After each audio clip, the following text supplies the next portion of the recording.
ہمارے دو بڑی پارٹیوں کا اس صوبے میں اور اس صوبے میں ایک ہی طرح کا ہے.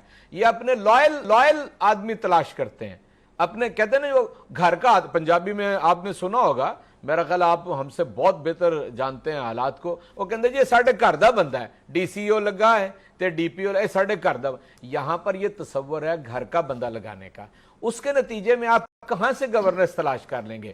وہ یعنی لا آف دی رولرز ہوگا, رول آف دی لا نہیں ہوگا. یہ کیفیت جو ہے دونوں جگہ آپ دیکھ رہے ہیں. بیرسٹر عامر حسن, آپ کیسے دیکھ رہے ہیں کہ مراد علی شاہ ایڈمنسٹریشن کو درست کر سکتے ہیں؟ جیسے کہ چوئی صاحب تو کہہ رہے ہیں وہ تو خامی اوپر سے آ رہی ہے. افراد کے آنے سے فرق تو پڑتا ہے, اور ٹیم لیڈر جو ہو اس سے ٹیم کی صلاحیتوں پہ بھی بہت زیادہ اس کا انحصار ہوتا ہے.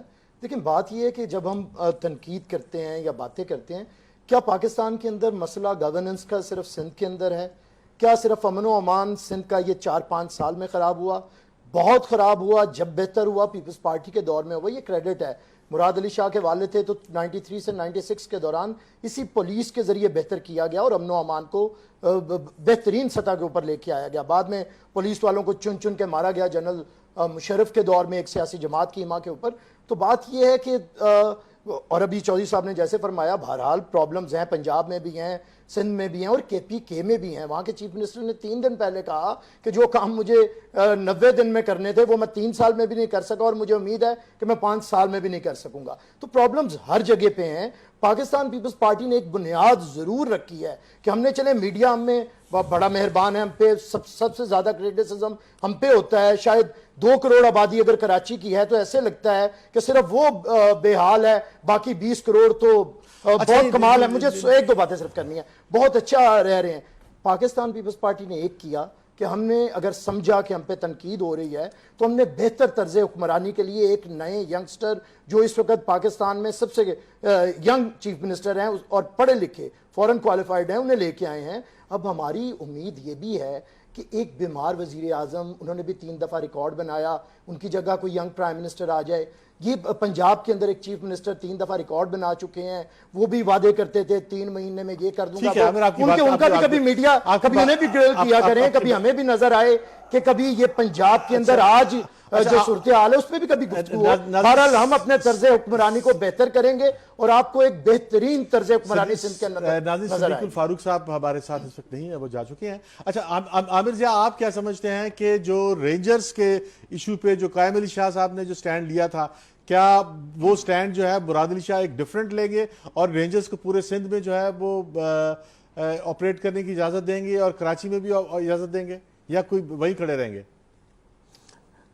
دیکھیں انجم صاحب, میں جو بار بار ایک ہی بات جو آپ کو پوائنٹ بتانا چاہ رہا ہوں وہ یہ کہ کیا وزیر اعلیٰ جو ہے وہ با اختیار ہوگا یا وہ اپنی پارٹی کی جو سینٹرل لیڈرشپ ہے جو کہ ہوتا ہے پارٹی کے ڈسپلن, اسی پالیسی کا تسلسل ہوگا. تو اگر جو ظاہر ہے جو ہم سمجھتے ہیں کہ پیپلز پارٹی کی سوچ میں کوئی بنیادی تبدیلی نہیں آنے جا رہی ہے, اور ہم سمجھتے ہیں کہ جو 3-4 جو بڑے چیلنجز مراد علی شاہ صاحب کو آئیں گے, اس میں سب سے بڑا چیلنج یہی ہے کہ رینجرز کے حوالے سے وہ کیا فیصلہ کرتے ہیں یا کیا فیصلہ ان کو کرنے کا کہا جاتا ہے. تو کراچی کی حد تک اچھا, کیا ہونا چاہیے, کوئی زیادہ مشکل عامر ہوگی. کیا ہونا چاہیے, جی کیا رینجرز کو سندھ کے اندر آپریٹ کرنے کی اجازت ہونی چاہیے اور پنجاب میں نہیں ہونی چاہیے؟ نہیں, میں پہلے تو کہوں کہ پہلے کراچی میں اگر رینجرز با اختیار ہوں گے تو کراچی کو اگر آپ کو فکس کرنا ہے تو سندھ کو بھی فکس کرنا ہے, تو پورے صوبے میں رینجرز کے پاس اختیارات ہونے چاہیے. اس پہ کوئی دو رائے نہیں ہے. گو کہ بہت سارے جو ہمارے سیاسی رہنما ہیں اس پر وہ چاہتے ہیں کہ اس کا دائرہ کار جو ہے رینجرز کا دہشت گردی, جرائم پیشہ افراد اور کرپشن کے خلاف نہ پھیلے. اچھا, پھر یہیں پر ہم دوسری بات اسی کا تسلسل ہے کہ جب ہم کہتے ہیں کراچی کو ٹھیک کرنا ہے اور سندھ کو ٹھیک کرنا ہے, یہ پاکستان کی اکائی ہے. عامر وہ جو بات کر رہے ہیں کہ نہ پنجاب میں رینجر ہے نہ خیبر پختونخوا میں رینجر ہے, یہ صرف رینجر جو ہے وہ سندھ میں کیوں ہے؟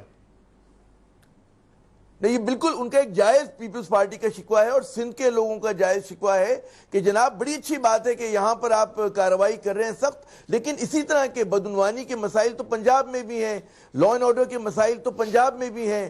وہاں پر بھی جو جتنے دہشت گرد اور انتہا پسند تنظیمیں ہیں, بریڈنگ گراؤنڈز جو ہیں ان کے وہ سب ساؤتھ پنجاب میں اور سینٹرل پنجاب میں. عامر جی, مجھے یہاں بریک پہ جانا ہے اور بریک کے ہم فوراً بعد آئیں گے اور پھر بیرسٹر عامر جی کہیں گے. ناظرین ہمارے ساتھ رہیے گا, ہم جا رہے ہیں ایک چھوٹی سی بریک پر.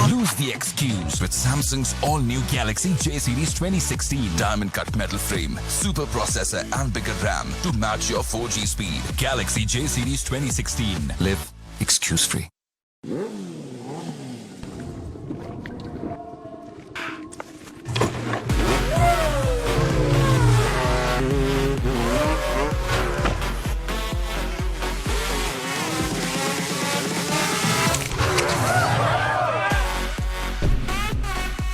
The Dew,